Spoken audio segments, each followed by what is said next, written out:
الصلاة خير من النوم.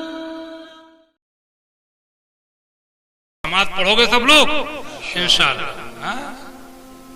اور وہ وقت آیا کہ جس کو بیان کرنے کی زبان میں تاب نہیں، الفاظ کو چارہ نہیں، دل ہلتا ہے، کلیجہ منہ کو آتا ہے.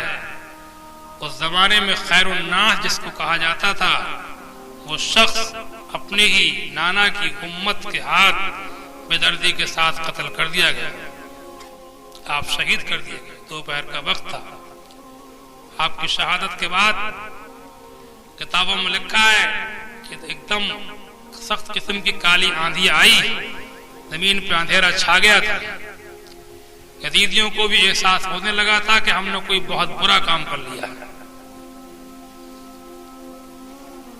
اس کے بعد اہل بیت کی عورتوں کو قید کیا گیا. امام بین العابدین کو بھی رسیوں سے باندھا گیا.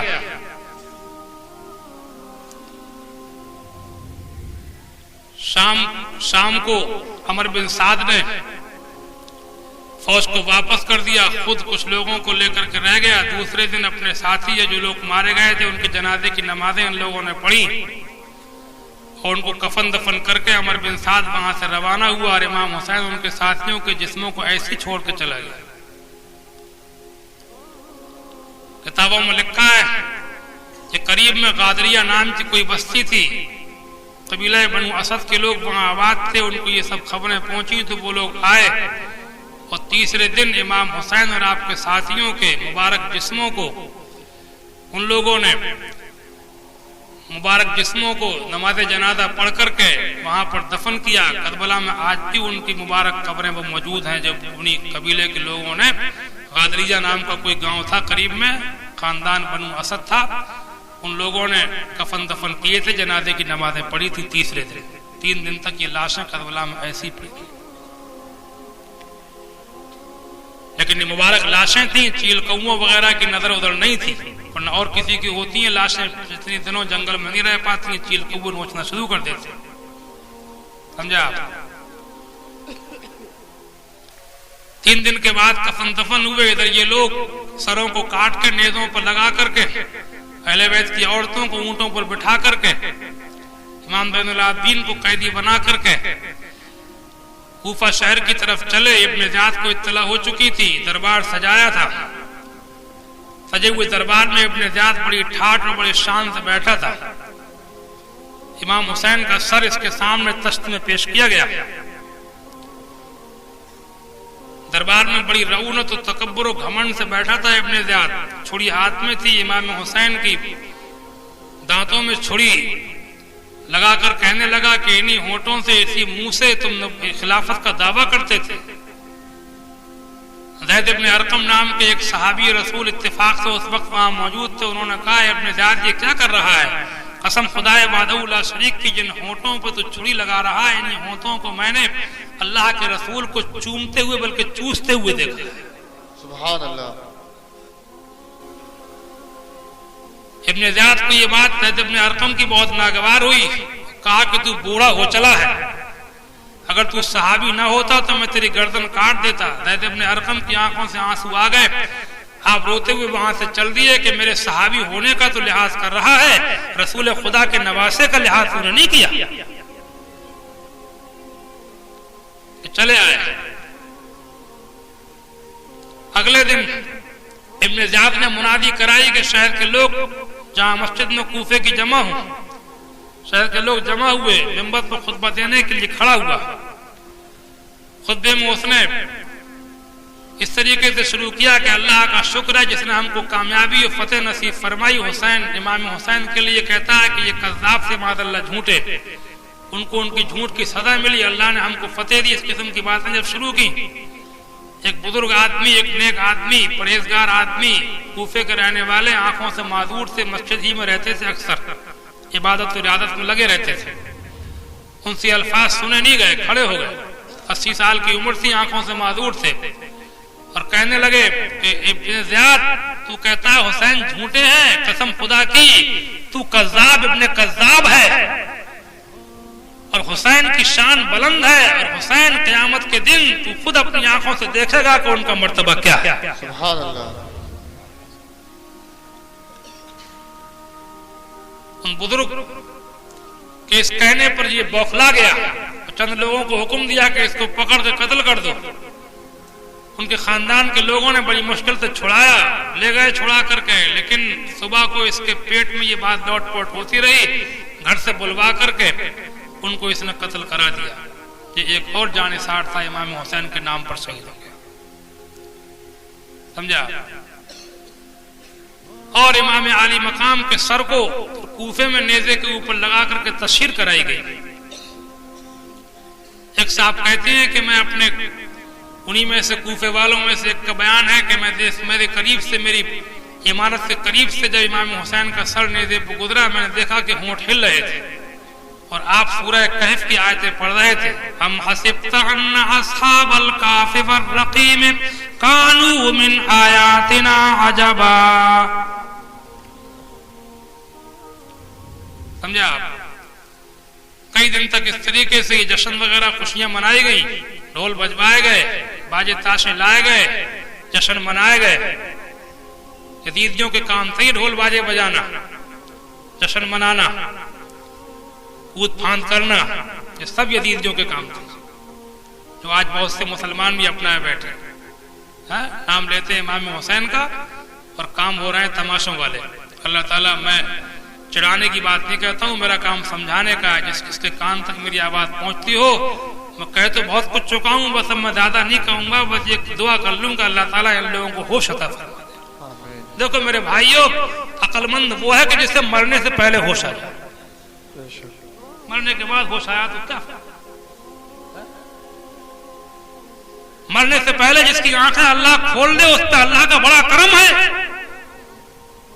تم ڈھول باجوں میں لگ گئے، تم تماشوں میں لگ گئے، تم زبردستی کے چندوں میں لگ گئے، گھر گھر لوگوں کو تنگ کرنے پریشان کرنے میں لگ گئے، پنڈیوں کیموں میں لگ گئے، میلوں ٹھیلوں تماشوں میں لگ گئے، طرح طرح کی رسم و رواج میں لگ گئے۔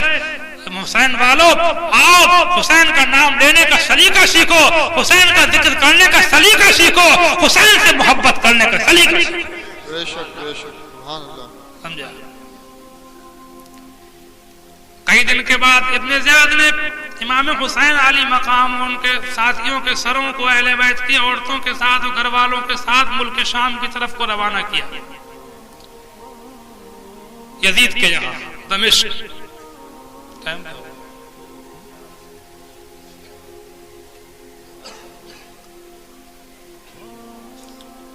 کلمہ شریف کا ذکر کیجئے، لا الہ الا اللہ محمد رسول اللہ صلی اللہ تعالی علیہ وسلم۔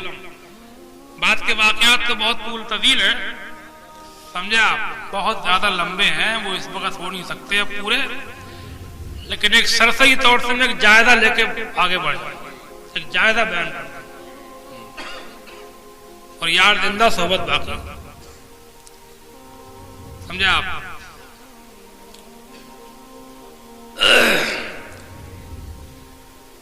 مگر آپ میں سے کوئی گھبرائے نہیں، سمجھے آپ؟ ہاں، گھبرایا جائے تو مجھے گھبرانا چاہیے، پونے 2 گھنٹے بولتے ہو گئے، بلکہ 5 دن بولتے ہی ہو گئے۔ اللہ تعالیٰ کی دی ہوئی توفیق ہے، اللہ تعالیٰ مزید توفیق عطا فرمائے۔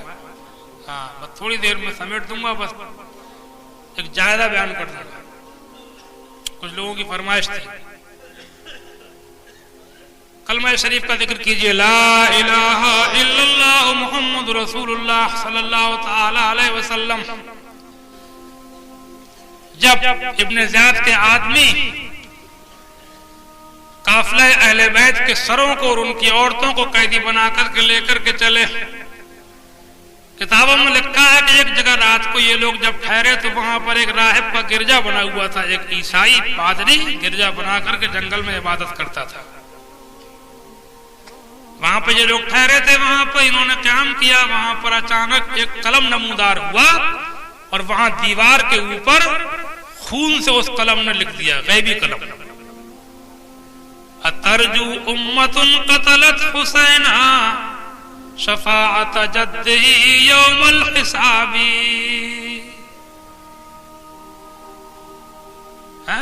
وہ امت کے جس نے حسین کو قتل کیا ہو، کیا وہ قیامت کے دن ان کے نانا کی شفاعت کی امید رکھتی ہے؟ غیب سے ایک قلم نمودار اور دیوار پہ لکھ گیا خون سے۔ انہوں نے دیکھا تو ان کے ہوش اڑ گئے، اس عیسائی راہب سے پوچھنے لگے یہ کس نے لکھا ہے؟ کہا میں نہیں جانتا کس نے لکھا ہے، جیسے تم دیکھ رہے ہو ایسی میں بھی اس کو دیکھ رہا ہوں۔ پھر وہ پوچھتا ہے کہ آخر معاملہ کیا ہے اندر سے؟ اس نے رات کو وہ لوگ ٹھہرے تو معلومات کی تو پتہ چلا کہ یہ لوگ اپنے نبی کے نواسے کو شہید کر کے سر لے کر کے یزید اپنے امیر کے یہاں پر دربار میں لے کر کے جا رہے ہیں۔ اسے پتہ چلا تو اس نے ان لوگوں سے کہا کہ مجھ کو امام حسین کا سر ایک رات رکھنے کے لیے مجھے دے دو، ایک رات کے لیے 10,000 درہم مجھ سے لے لو۔ عیسائی راہب 10,000 درہم خرچ کرتا ہے صرف ایک رات کے لیے امام حسین کا سر مبارک اپنے پاس رکھنے کے لیے۔ یہ لالچی لوگ تھے، انہوں نے 10,000 درہم لے لیے، سر دے دیا کہ رکھ لو، ہمیں تو کہیں رکھنا ہی ہے، سبا کو لے جائے۔ سمجھا؟ یہ لے گیا، اس نے چہرے سے گرد و غبار صاف کی، خون پوچھا، عطر لگایا، خوشبوئیں لگائیں، زعفران ملا اور سامنے سر کے ہاتھ باندھ کر کے بعد اب بیٹھ گیا۔ اللہ تبارک و تعالیٰ کو اس کی یہ محبت، یہ عقیدت، یہ ارادت ایسی پسند آئی کہ رات میں اس نے جہاں پر امام حسین کا وہ سر رکھا تھا، رات میں آنکھ کھلی تو دیکھا کہ سر مبارک سے لے کر کے آسمان تک نور ہی نور ہے، نور کی ایک لکیر ہے۔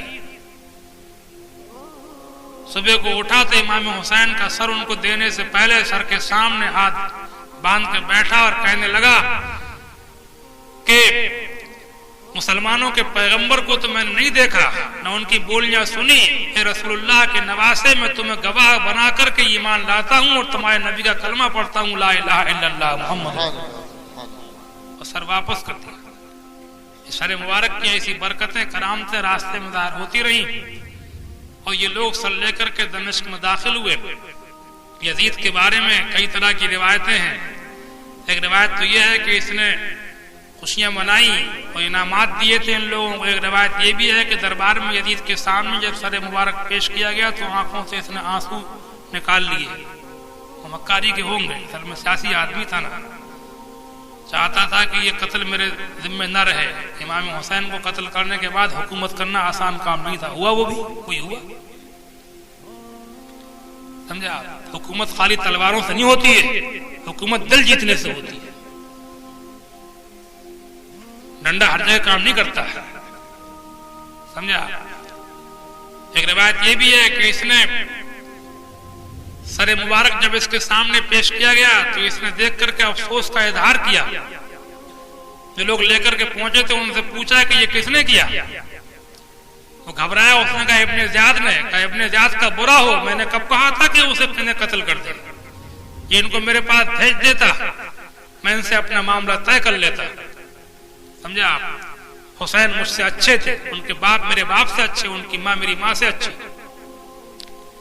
اور ایک روایت یہ بھی ہے کہ اس نے خوشیاں منائی تھی، ان لوگوں کو انعام دیے تھے، لیکن صحیح روایت یہ ہے کہ اس نے بظاہر دکھانے کے لیے ڈھونگ رچا تھا، اندر سے یہی چاہتا تھا کہ یہ قتل ہو جائیں تاکہ میری حکومت کے لیے کوئی خطرہ نہ رہے، لیکن یہ چاہتا تھا کہ یہ آڑ میں یہ کام ہو اور یہ خون میری گردن کے اوپر نہ رہے۔ حضرت امام زین العابدین سے معافی مانگی، سمجھا آپ؟ اور اس کے بعد میں اہل بیت کی عورتوں کی رسیاں بیڑیاں کھلوائیں، اپنے گھر کی عورتوں میں بھیجا۔ اور یہ روایت تو صحیح ہے کہ یزید کے گھر کی عورتیں اہل بیت کی عورتوں سے مل کر کے آبیدہ ہوئیں، بڑی عزت و احترام سے کئی دن تک وہاں رکھا، لیکن یہ لوگ پریشان حال تھے، چہرے اترے ہوئے تھے، غمگین تھے، رنجیدہ تھے، اپنے گھر والوں کو اپنی آنکھوں کے سامنے شہید ہوتے ہوئے دیکھ کر کے آئے تھے، اکثر خاموش رہتے تھے۔ کچھ دن کے بعد وہاں اور بھی بہت سارے باتیں ہوئی، میں سب کی طرف کو جانا نہیں چاہتا۔ اہل بیت کے اس قافلے کو یزید نے نعمان بن بشیر جو صحابی رسول تھے، جو ابن زیاد سے پہلے کوفے گورنر تھے، جنہوں نے امام حسین کے نام پر جب بیعت ہوئی تھی تو اس کی مخالفت نہیں کی تھی، معزول کر دیے گئے تھے، ان کو بلا کر کے ان کے ساتھ اس قافلے